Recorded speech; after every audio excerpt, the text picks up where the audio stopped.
You're listening to the Doctor Who Collectors Podcast, released in late September 2021. Today, we talk about collecting Radio Times magazines. We also talk about protecting those Radio Times magazines, and an outrageous offer that has nothing to do with Radio Times magazines. I also talk about our last episode and what's coming up in this season. Ready? Then I present to you star of stage and screen, Fraser Hines. They all say, who is Doctor Who? Where is he from? What does he do? They wonder who is Doctor Who? So I ask you, who's Doctor Who? Welcome back to the Doctor Who Collectors Podcast, the podcast that explores the strange world of Doctor Who collecting, those who collect, issues surrounding Doctor Who collecting, and of course, all kinds of Doctor Who and related merchandise. I am Larry Van Mersbergen, your host, and I have been a Doctor Who collector since 1981. I was lucky enough to open one of the first Doctor Who stores in Chicago that catered to Doctor Who fans back in 1984. And we called it Bundles from Britain, or at least I called it Bundles from Britain before it became a we. We gained some partners in early 1985. And we were at the dealer's room at TARDIS 22 in November of 1985. We grew that quickly. And the greatest moment that I will never forget was Third Doctor Jon Pertwee came to our table, looked down and just said, "Look at all this stuff." And I'll never forget that moment of a interaction with one of my heroes in Doctor Who. By the way, we are mentioned in a great book called Red, White, and Who, the story of Doctor Who in America, and it should be on every collector's bookshelf. And Bundles from Britain lives on page 384. It's just a quick mention, but we're in the book, and I will honestly tell you, I didn't submit it. In fact, I had no idea the book was being written at the time. You can find a convenient link to buy this book on the front page of our website at DoctorWhoCollectors.com. We get no money for this book, but I just want every collector to have a copy. It's written by some wonderful friends of mine. Speaking of links, of course, two great resources to keep on your immediate bookmark, if you're still using bookmarks on web browsers. I know I still do. Timelash.com for the TARDIS library. It's a great place to keep track of your own collection, whether it be hardcover books, Target books, new adventures, missing adventures, new series, old series, also vinyl, audio recordings, your Big Finish recordings, cassettes, and all that stuff. Just no toys or anything like that or magazines. It is set up for free. I say that again, for free. So my special thanks, of course, to Mr. Dan O'Malley, who maintains that site.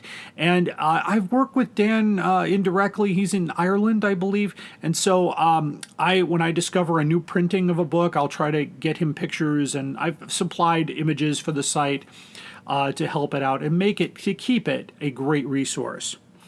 If you're trying to figure out what you have and you're not sure of possibly what it might be worth, then you need to look it up at the Howe's Transcendental Toy Box at drwhotoybox.co.uk. It is moderated and owned by Mr. David J. Howe, who's a great friend of mine and also one of the best resources for Doctor Who collectors. He maintains a Doctor Who museum in the UK, and I hope one day to visit it myself. What's really nice about that is a copy of the Bundles from Britain 1986 catalog is in the museum. If you're looking for great Doctor Who items at great prices, look no further than DoctorWhoStore.com, which is run by our friends at Alien Entertainment. They have exactly what you need. You can also find great items at one of our sponsors, Forbidden Planet, and I'll mention them again in a moment. If you visit our website at DoctorWhoCollectors.com, among our podcasts, we also have the first complete guide to Doctor Who classic hardcover books. We put together a list based on several sources, including listeners who have sent in photographs of reprints of hardcovers we didn't know were reprinted. And some of the people responded to my listing of proof of life needed, like this is rumored to exist. And somebody responded. We even list one book that was planned, was on a list for pre-order back in 1985. I remember this because I was a dealer of hardcover books. Attack of the Cybermen was on the order form for Lyle Stewart back in the day. It never got published. So it's listed only for reference only, but it never got published. It also does not include any fan-made hardbacks, and we'll talk about that in another episode. I do want to take a moment to suggest that everyone get their COVID-19 vaccine. I realize that that is a contentious topic, but I'm going to put that out there because that is one of the things you will need proof of if you want to attend Chicago TARDIS 2021, returning to an all in-person convention this Thanksgiving weekend. Face coverings will be required at all convention venues as of this taping. Please help us protect some of our aging Doctor Who guests, including Colin Baker, the Sixth Doctor, and everybody's favorite companion, Fraser Hines. More guests, of course, are on the program, including Sadie Miller, the daughter of Elizabeth Sladen. And so please get your vaccine, get your shots, if that is something you can do. Keep ChicagoTardis.com in your bookmarks and experience the best Doctor Who convention in the Midwest. I am particularly honored to be the collecting expert for Chicago TARDIS. So every year I host a panel on Doctor Who collecting, so come in person to check out some of the gems that I talk about on the podcast and even some things that are hard to describe in audio only. If you want to catch the virtual collecting panel, where I do it live right here from the Who Room, that's from 2020, you can check out the Chicago TARDIS YouTube and Facebook page streams or our own YouTube channel. Just search for Doctor Who Collectors Podcast and click on playlists, and that collecting panel is available all the time. And be sure, of course, to visit the live taping of the Doctor Who Target Book Club podcast. And that leads me to talk about our previous episode. I have had a few emails with feedback, and everybody seemed surprised and just kind of at first confused, but later said it was a great idea. We did something that was very unique in the world of podcasting.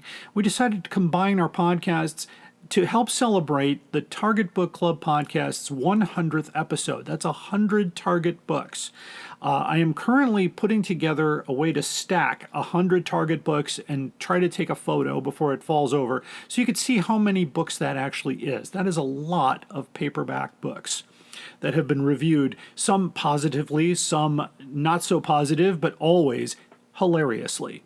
And so I wanted to, of course, extend my personal congratulations to Tony Witt and his various array of guests that come on the program for a wonderful podcast. So if you're not listening to them, you actually did in my last episode. Also, with luck, I'll also be offering a workshop. I've submitted an idea for a workshop on playing the classic Dennis Fisher game, War of the Daleks. That is a game that was developed by Dennis Fisher and includes a moving game board where the Daleks move around the game board. It is really cool. And I've got 2 fully working games. So that means 8 people can play at once. And I'm hoping to work with people on these classic games and get them hopefully back into circulation. You can still buy the War of the Daleks game secondhand, and the prices vary anywhere from $100 to $400 depending on the condition of the game. I'm also hoping to moderate a panel. I've just submitted an idea to break down the movie An Adventure in Time and Space. If you recall, that is the movie that was made about how Doctor Who got created. It stars David Bradley as William Hartnell and even features some other really wonderful guests, including Sacha Dhawan, who we know as the Master in the current one. He plays Warad Hussein. And many others. Of course, Sidney Newman is depicted there, along with a lot of different important people, Ron Grainer, and the development of the series. And a lot of famous Doctor Who actors make cameo appearances in there. So if you haven't seen it, I won't give you any more spoilers, but we're going to try to break down that film. And, for one thing, spoiler alert ahead here, so skip past this if you haven't seen the movie, but the idea for the TARDIS console was a spool of thread and an upside-down ashtray. And that blew my mind. So join us at Chicago TARDIS. I think it's a great thing. It's at the Westin in Lombard, and you can find out more at chicagotardis.com. Many 1-day, 2-day, 3-day, or membership packages are still available. All right. Our theme song, of course, is Who's Doctor Who, composed by Barry Mason and Les Reed, performed by everyone's favorite companion, Fraser Hines. You can hear this podcast anywhere you get your podcasts, including now Stitcher Radio and, of course, Podbean, our preferred platform. You can support us on Podbean by going to DoctorWhoCollectorsPodcast.podbean.com, and I may have that link wrong, but just go to Podbean and search for our podcast if I steer you in the wrong direction. And you can click the Patreon button and support us at any amount you feel comfortable. I'll just let you know, to keep us on the air at Podbean, it's $39 a month, and we usually make that pretty well. We're actually set for a couple of months now, but if you'd like to take over, I'm more than happy to read your name as a sponsor on the podcast. Like I mentioned before, you should also be listening to the Target Book Club podcast hosted by Tony Witt. And also, don't forget to listen to the Police Box in a Junkyard podcast hosted by my good friend Eric Branson. I've been a guest on that one many times. So, coming up next here, we've got our main story, collection protection, and the most outrageous offer up ahead. Stay tuned. I would like to invite you to take a trip across all of time and space. Join us in the Police Box as we discuss the worlds of Doctor Who in a completely random order. We discuss it all: TV stories, audio adventures, novels, nonfiction books, and on and on. I'm your host, Eric Branson. I would be very happy if you join me for the Police Box in the Junkyard podcast. The Police Box in the Junkyard podcast is a proud partner of the Video Junkyard podcast and can be found on most major podcast platforms including SoundCloud, Podcast Addict, Stitcher Radio, Google Play, and Spotify. You are listening to the Doctor Who Collectors Podcast. Hello, fellow time travelers, and welcome to the Doctor Who Target Book Club podcast, the only podcast to discuss, in story order, all the Doctor Who novelizations. My name is Tony Witt, and every 2 weeks or so, I'm joined by a 2 to 3 person discussion panel, including our so-called expert who's been a Who fan since 1979. That would be me. We also get the views of intermediate, casual, and novice fans who either have never seen the show or who have never read these books until these podcasts, including Dalton Hughes and Alison Fitz-Seyfried. You can find us on iTunes, Stitcher, Spotify, or wherever you find good podcasts, or even ones like ours. You're listening to the Doctor Who Collectors Podcast. Enjoy your travels.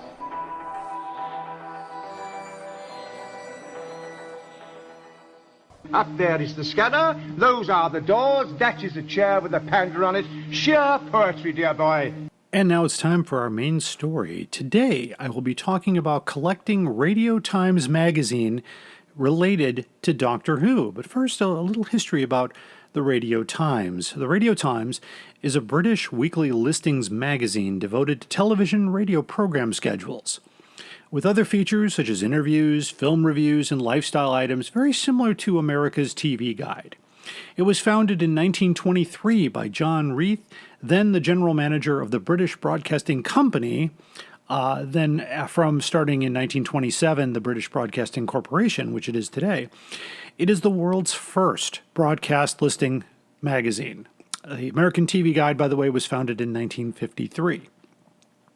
It was published entirely in-house by BBC Magazines from January 8, 1937 until August 16, 2011, when the division was merged into Immediate Media Company, and that happened in January of 2017.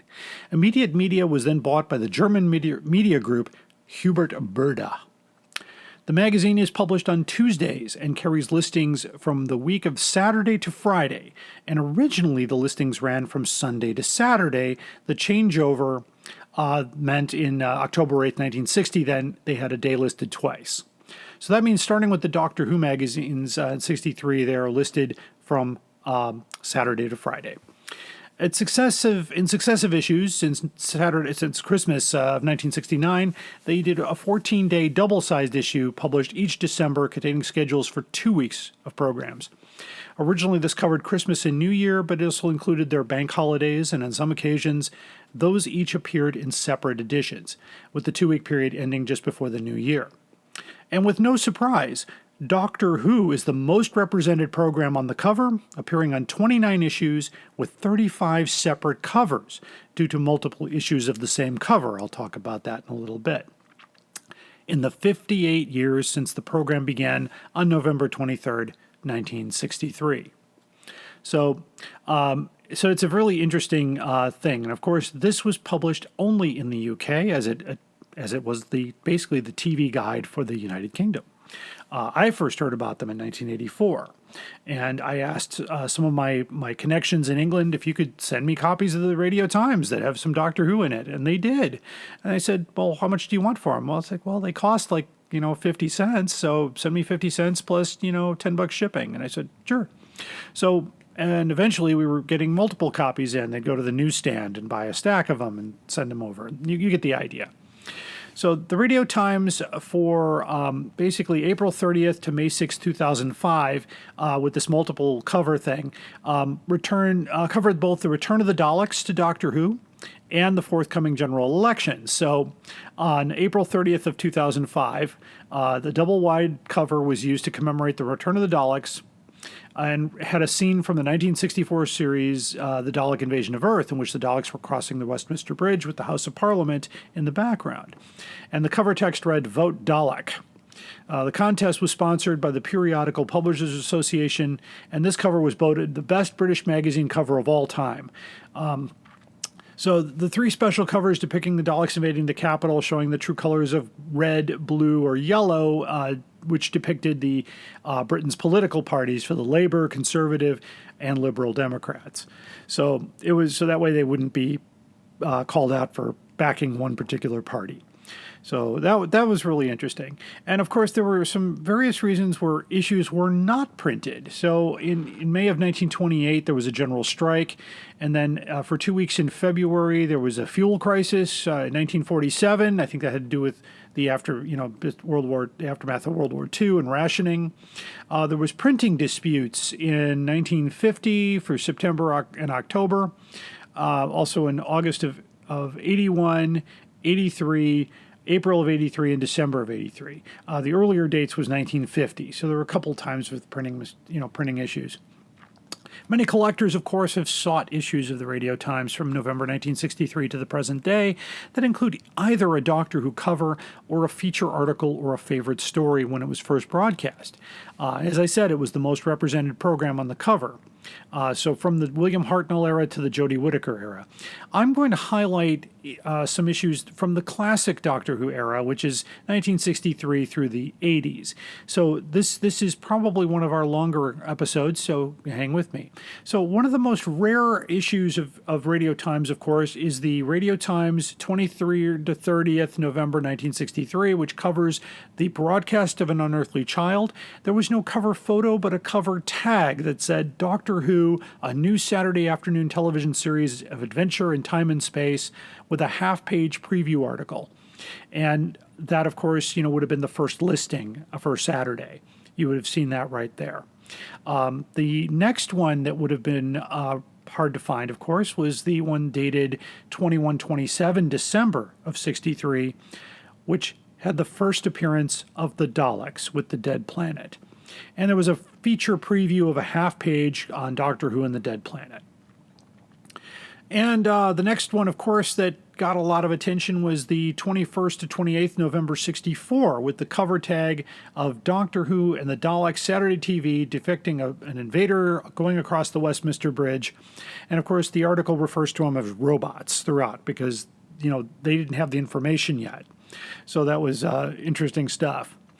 The first cover, which I have seen for as high as $700, is the one that was done 22 to 28 February 64, the broadcast of Marco Polo, one of our missing stories, The Roof of the World.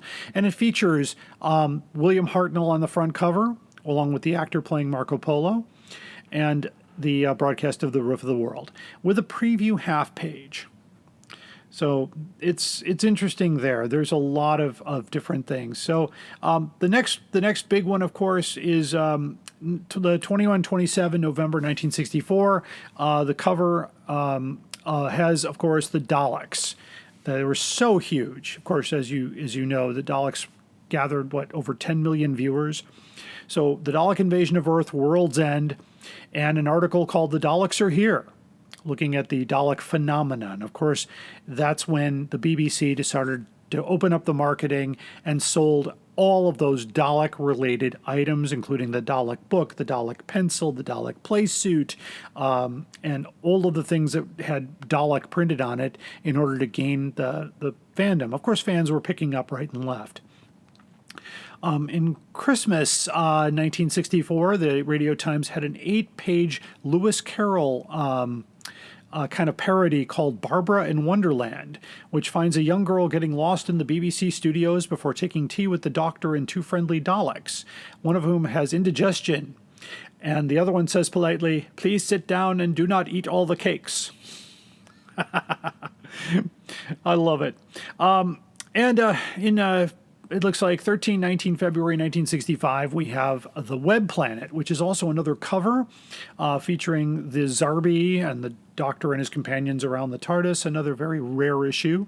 I do not have this one, but it had a preview half page. And I've also issued The Web Planet, first of the Zarbi. Next, of course, we've got, let's see here. Yes, 5/11 November 1966. This is an important one, too. It announces the broadcast of The Power of the Daleks, Episode 1, featuring a clip of, or a photo of the Daleks from Power of the Daleks on the front page. Of course, the Daleks are back in a preview. And of course, that also means the first episode of Patrick Troughton, which surprises me they didn't put Patrick Troughton's picture on the cover, because that was the first time they had replaced the main character in this fashion. This whole, I guess, rejuvenation, as they called it back then. Of course, we call it a regeneration now, and we've kind of backtracked on that old thing. But I thought they would have put his picture on that cover just to kind of introduce people to the new Doctor. The next issue after that, of course, 1723, December 66, with previews of The Highlanders, Episode 1, and, Who's Who meets the new Doctor, Patrick Troughton. I'm ready to play anything. I like dressing up. An interview with Patrick Troughton. So some pretty cool things. The next one that is very hard to find. I have only seen pictures, but the 2-8 September 1967 has a cover of the Cybermen. The Doctor Who and companions face their old enemies, the Cybermen, on Saturday, BBC One. See page 3. "My instincts tell me that terrible danger awaits us," the Doctor writes in his diary for the story preview. And it's really very cool. And that's, of course, the broadcast of Tomb of the Cybermen, Episode 1. The next cover is a color cover, which is nice. It's 20 to 26 January 1968, which is a broadcast of The Enemy of the World Part 5, but it features a color photo of Patrick Troughton on the front cover. Also has, A Monstrous World of Doctor Who, a look at monster design, special effects of the 5th season with a preview feature, a 2-page spread. So some very, very cool things there. We have to wait our next color cover, which was kind of a cool thing because not only did it have a color cover of the Doctor, it was announcing the first time in the listing that the Doctor Who would be in color. And this is 3/9 January 1970 with the broadcast of Spearhead from Space with Jon Pertwee on the front cover announcing the new Doctor Who. There was an interview of Jon Pertwee revealing the family holidays and where his children play and things like that. So it's a half-page article there. I have this one in my collection. It's a beautiful, beautiful issue to have. The next color issue, of course, is in 2 through 8 January 71, introducing the Master, played by Roger Delgado. Also a very wonderful picture of my friend Katie Manning on the front cover, and Terror of the Autons Part 1, with an article of the Doctor Who v. The Master, where they introduce Roger Delgado with a Master preview. And Roger Delgado rebuffs the suggestion that his character might become too lighthearted. He says, I don't think that happened at all. Starting 16 years ago in midday matinees, once I was faced with the unbelievable line, come in and put your feet up on the Algerian pouf. If you can handle that, you can handle anything. So, sadly, the late Roger Delgado interviewed in that issue. The next color cover, it's another issue I have in my personal collection because it's a very iconic moment in Doctor Who in, of course, January 1 through 7, 1972. The Daleks are back with a great cover by Mr. Bellamy, who, and I've got his original artwork for that cover as well. Of course, it's the first time the Daleks appear in color, which is why they used a gold Dalek, so they took advantage. Of course, the gold Dalek didn't really reappear again, and then, things like that. There was lots of discussion about the gold Dalek and what his role was, if he was the Supreme or whatever.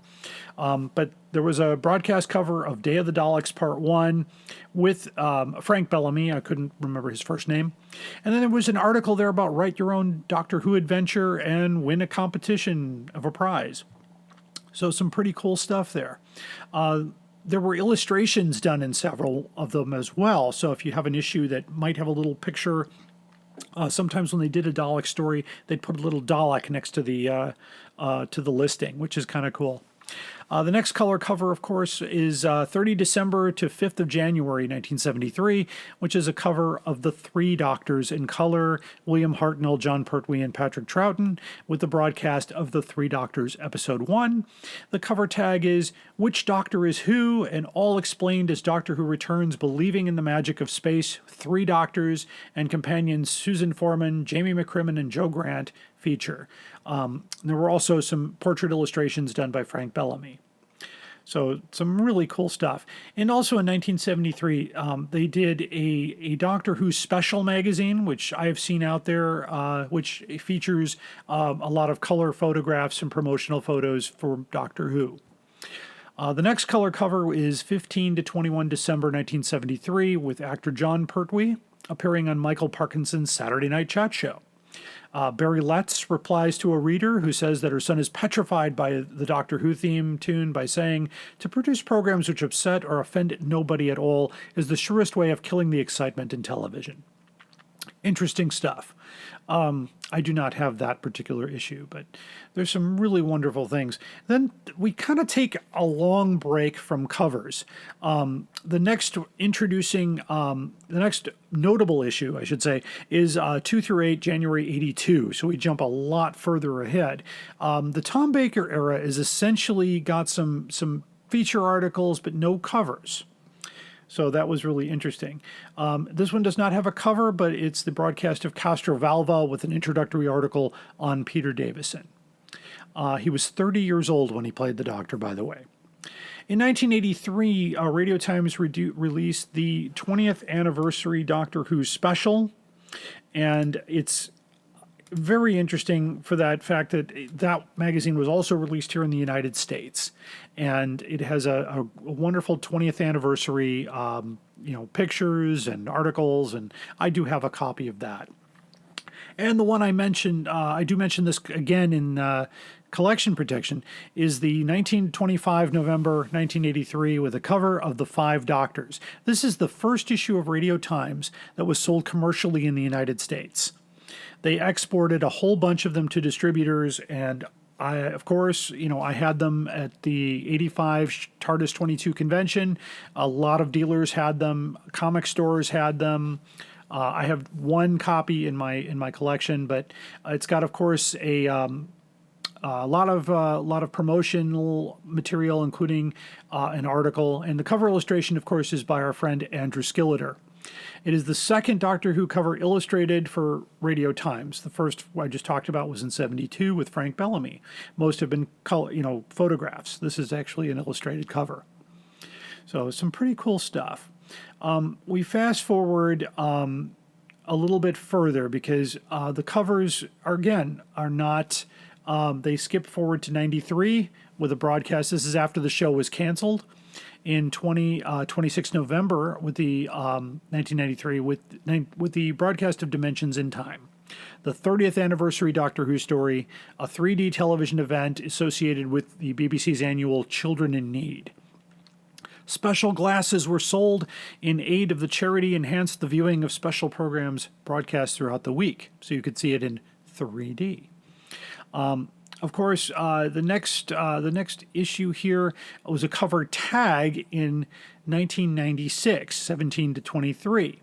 Meet the new Time Lord, using the older established Doctor Who Diamond logo. Who is Paul McGann? And, talking about the movie. The next issue, the very next issue, 1622, March of 96, has a cover both with the X-Files and Doctor Who behind the scenes. The next issue, 2523 May, has Paul McGann, Doctor Who the movie, on the front cover. They promoted that for quite some time. And they also did a 16-page special called Return of the Time Lord. I have not seen too many of those.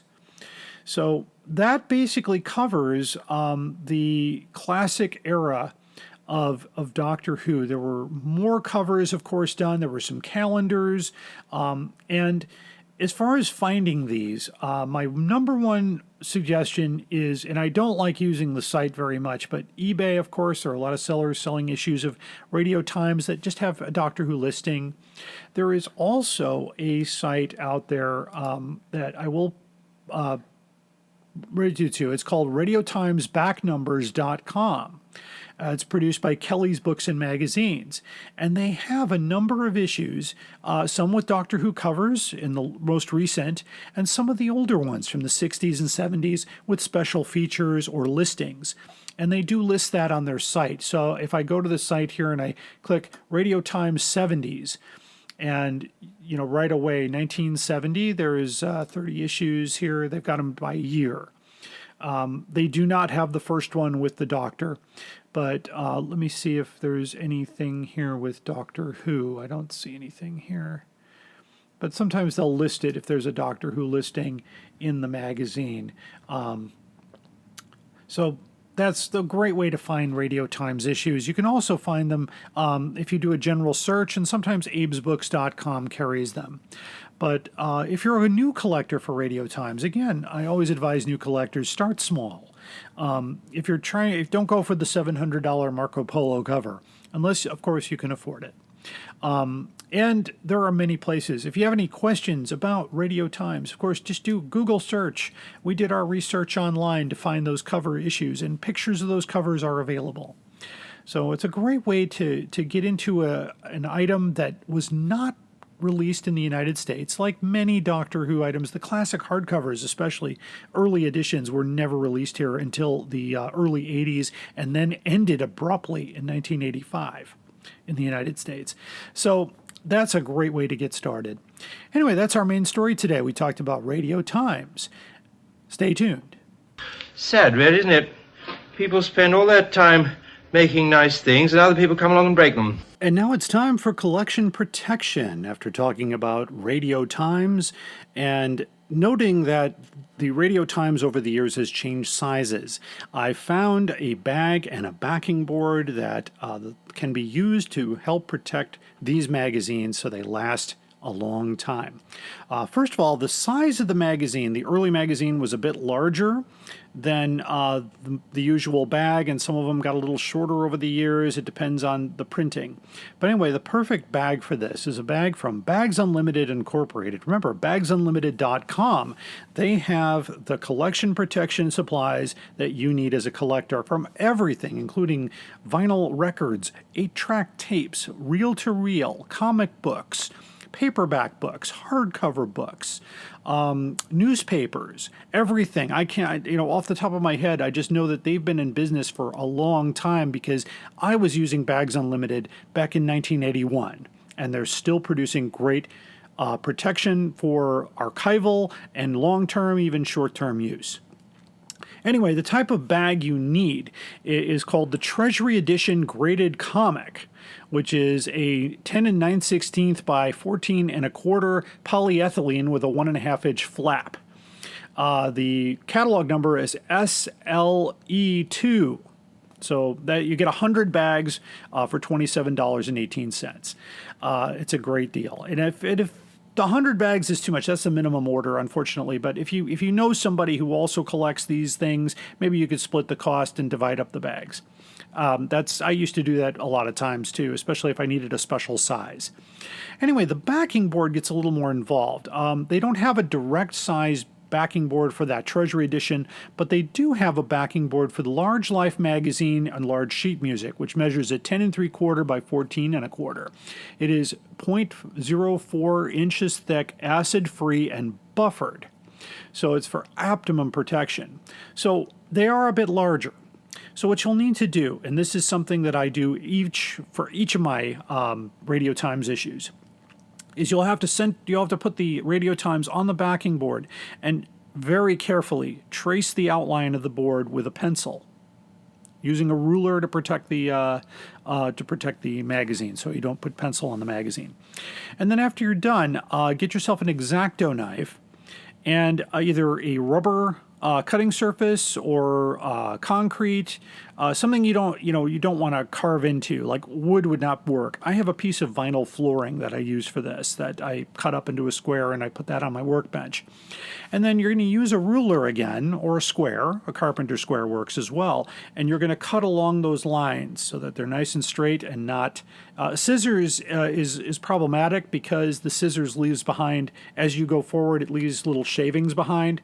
So this is a little bit of a cleaner cut. And then put the magazine in the bag first, and then slide carefully the archival side. You can tell which side, one side's smooth and one side is not. You want the smooth side against the periodical.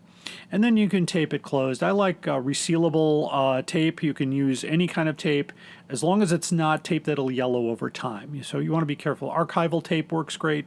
Any way to seal the bag. And then your item is protected. And you can get those backing boards. The product number is a bit long to read, but if you just do a search for backings for Large Life magazines, you get 25 of them for $49.40. It's a little more of an investment, but these are things you want to protect. They are so especially the ones from 1960. They're old. Sometimes they're brittle. If you're getting them secondhand, they might have been in somebody's box. They might have a hole in it. But it is something to really preserve, especially here in the United States, where we didn't get copies of the Radio Times. And the first time we did get Radio Times in the United States was when the 5 doctors appeared on it. They were imported for sale at one of the conventions I was at, and I remember we had, I think, 10 of them, and I don't remember what we paid for them, but we didn't have any left over. So a bunch of those got spread around the United States back in 1984. I think we had them at the 1985 convention, now that I think about it. But it's a wonderful thing to collect, and if you like what you heard today, pass this podcast along to a fellow collector, or maybe you're just going to start looking for Radio Times issues, which you can find out there. There are some dealers out there, whatnot.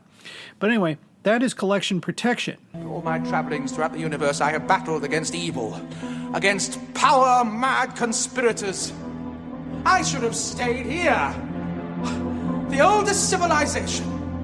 Decadent, degenerate, and rotten to the core. Power-mad conspirators, Daleks, Sontarans, Cybermen. They're still in the nursery compared to us. 10 million years of absolute power. That's what it takes to be really corrupt. And now it's time for my favorite part of the program, the most outrageous offer. Today's outrageous offer was sent to us on the condition of being anonymous, so we will not read your name, but thank you for your submission. Keep those submissions coming if you find an outrageous offer. That is a Doctor Who item that can be had for a little bit less money, like a lot less money than what you see it for.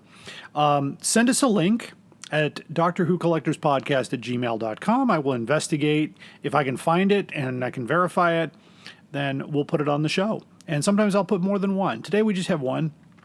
And it's a pretty good one as far as I'm concerned, because I believe this is crazy. But anyway, we're talking about the item Doctor Who Judgment of the Judoon.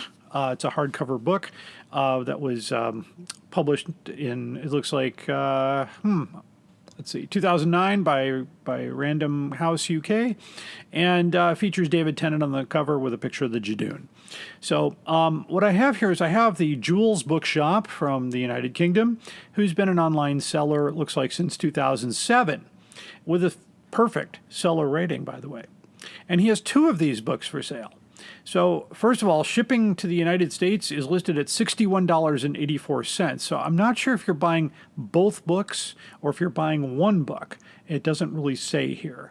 It says here shipping costs are books based on books weighing 2.2 pounds. So if 2.2 pounds shipping to the United States is $61.84, I'm not sure. I want to call that out. But the price they're asking for this book is $1,415.46, which basically I'm looking at this 141546. It looks random to me. It doesn't look like an actual price. I'm not sure what's going on. We always send a message to the seller just to say, is this what you really mean? But anyway, you can get this copy new from many, many booksellers, including eBay, Amazon, for as little as $17.65, or a used copy for as low as $3.47. So that's quite a markup. $1,415.46 for Doctor Who Judgment of the Judoon. I happen to have a copy in my library that I paid, I think, $10 brand new when it came out. So if I can turn it around for $14.15, whoa. This is that price gouging problem that people still basically like to argue with me about online, especially in social media circles. But I still think it's a problem out there. It's people who are taking advantage of Doctor Who fans by artificially inflating the price, especially on stuff that is not that rare. And I really hate the word rare, unless it's something that is genuinely rare. And so that's what we just don't like that word. It's overused. I've mentioned that many times on the podcast. So anyway, that is our most outrageous offer for today. So I want to first thank all of our listeners for keeping the Doctor Who Collectors podcast going, and for all of our patrons out there, and of course our sponsors. So make sure you visit Forbidden Planet. You can find a link to their products directly from our webpage at DoctorWhoCollectors.com. Coming up this season, we're going to be talking with David J. Howe with his book, The New Who Adventures, which is a compilation of all of the new Doctor Who adventures that came out back in the 90s. Some great books and some wonderful artwork. So we always look forward to catching up with our friend David. We're also going to be looking more into the classic hardcovers, the third and fourth print runs of those, which I think leads us into the W.H. Allen takeover from Alan Wingate. And we'll also, of course, have our Target book expert on hand for that, Mr. Tony Witt. Many other ideas coming forth. If there's something you would like to hear on the podcast, also shoot me an email at drwhocollectorspodcast@gmail.com, and keep collecting.